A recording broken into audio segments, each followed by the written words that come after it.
Seja qual for, eleições limpas devem e têm que ser respeitadas. O senhor vai respeitar... Limpas e transparentes têm que ser respeitadas. Está atestado que as eleições brasileiras são limpas e são transparentes e que as urnas são auditáveis. Isto posto, eu lhe pergunto mais uma vez. O senhor vai assumir um compromisso diante de milhões de brasileiros de respeitar o resultado das urnas e estimular os seus seguidores a fazer o mesmo, candidato? Serão respeitados os resultados das urnas desde que as eleições sejam limpas e transparentes. Como você disse que são auditáveis, em 2014 não aconteceu isso. Mas tudo bem. Vamos botar um ponto final nisso? O senhor vai botar um ponto final? Vamos para outra pergunta, outro assunto. Então, vamos respeitar os resultados. Nós temos uma declaração importante do candidato Bolsonaro assumindo publicamente o respeito ao resultado das urnas de outubro.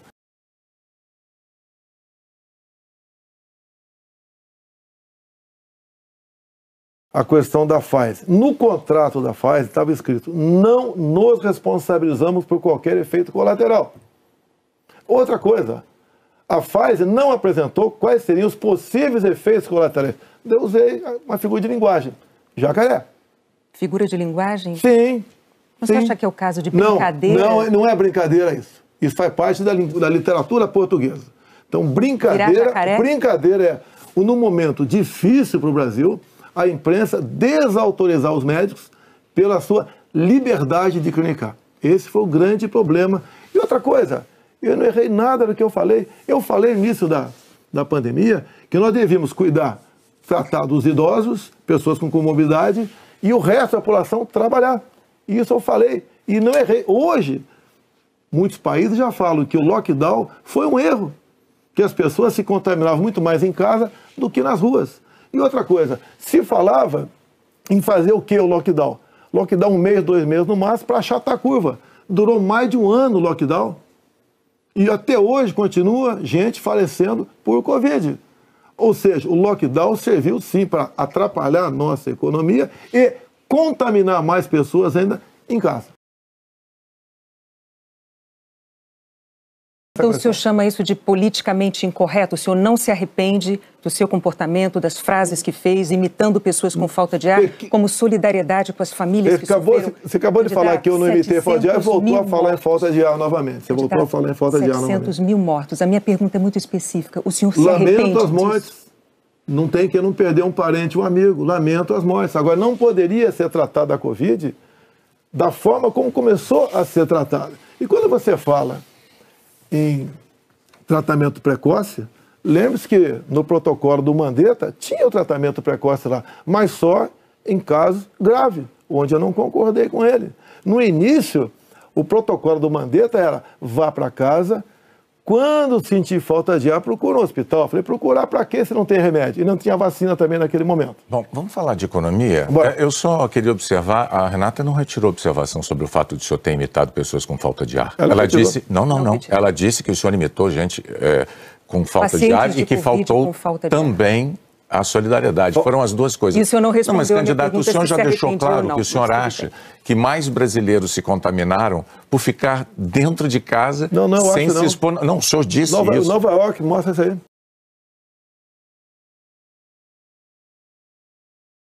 Por que eleitores como aquele, que se sentem traídos pelo senhor, acreditariam nas suas promessas de agora? Você está me estimulando a ser ditador. Eu, candidato? Você.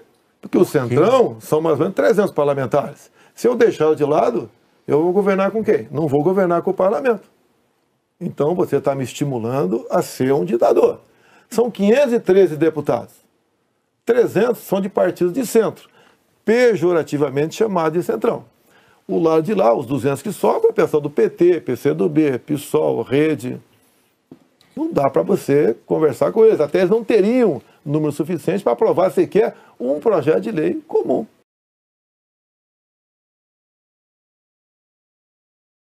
No meu tempo não era Centrão, não existia Centrão. Como assim? No meu tempo, esses partidos que eu já integrei não eram tidos como partido do Centrão. Agora, o importante, Boni, o importante, nós estamos num governo sem corrupção. Eu indiquei ministros pelo critério técnico. Eu não aceitei pressões de lugar nenhum para escalar ministros. Qual governo teria o ministro padrão Tarcísio de Freitas na infraestrutura? Padrão Marcos Pontes na ciência e tecnologia. Padrão a Tereza Cristina na agricultura. Padrão Gilson Machado no turismo, uma pessoa desconhecida até chegar no meu governo. Padrão Onyx Lorenzoni, que eu considero como um coringa meu. Padrão Braga Neto, que esteve na defesa. Ou seja, padrão Salles, uma pessoa excepcional. Padrão atualmente, ministro Juca, do Meio Ambiente. Então essas pessoas é que deram um impulsionamento ao governo. Estamos governando com competência e sem corrupção, porque não tem indicação política para esse ministério.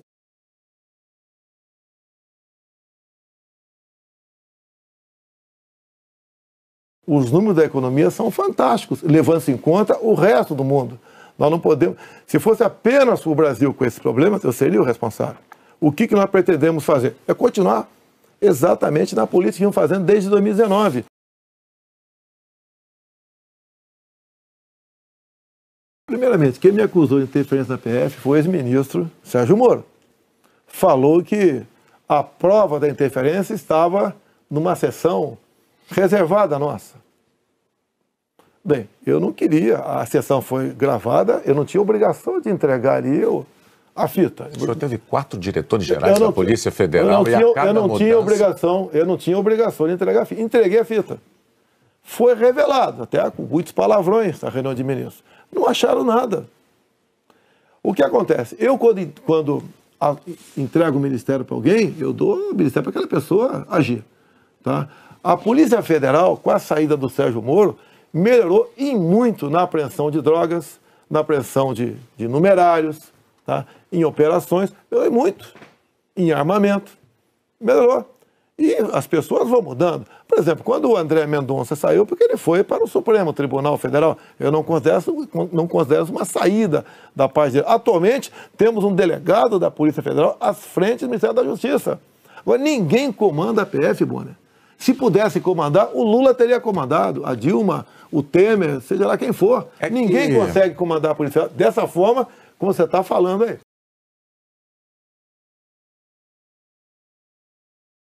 Qual é a dificuldade de escolher um bom ministro da educação?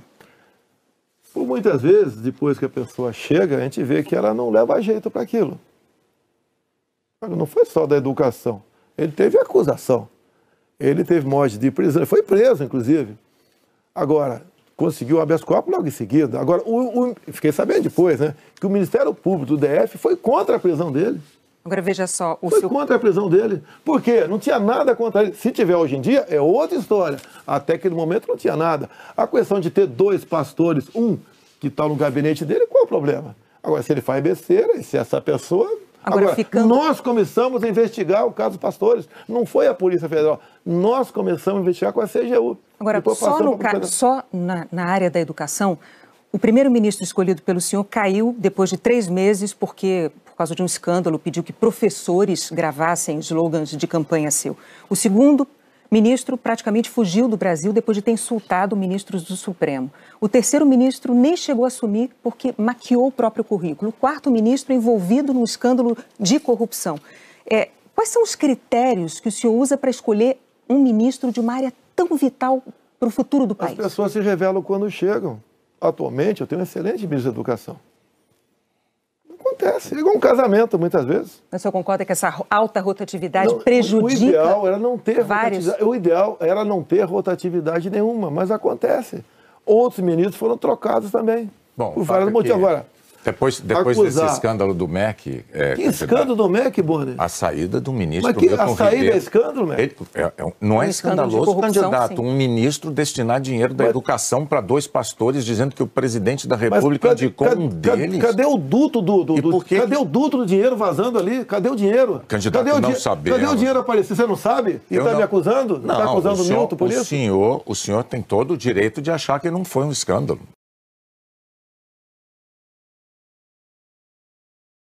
O que eu tenho a falar para a população brasileira? Peguei o Brasil numa situação crítica, na questão ética, moral e econômica. Começamos a trabalhar, tá? Fizemos muitas reformas em 2019. Infelizmente tivemos a Covid, depois tivemos a guerra lá fora, tá? Tivemos uma seca enorme. E nós fizemos tudo possível para que a população brasileira sofresse o menos possível. Isso nós fizemos. Hoje você nota o preço do combustível caiu assustadoramente, nada de canetada, com o trabalho nosso junto ao Parlamento brasileiro, conseguimos R$600 de Auxílio Brasil para 20 milhões de pessoas mais pobres, conseguimos a transposição do São Francisco, que estava parado desde 2012, levando água para o Nordeste. Nós pacificamos o MST, titulando terras pelo Brasil, e 90% dessa titulação foram para as mulheres. Criamos o PIX, tirando dinheiro de banqueiros, fazendo com que a população pudesse se transformar muitos em pequenos empresários, um PIX sem qualquer taxação em cima do PIX. Anistiamos 99% da dívida de 1 milhão de jovens junto ao FIES.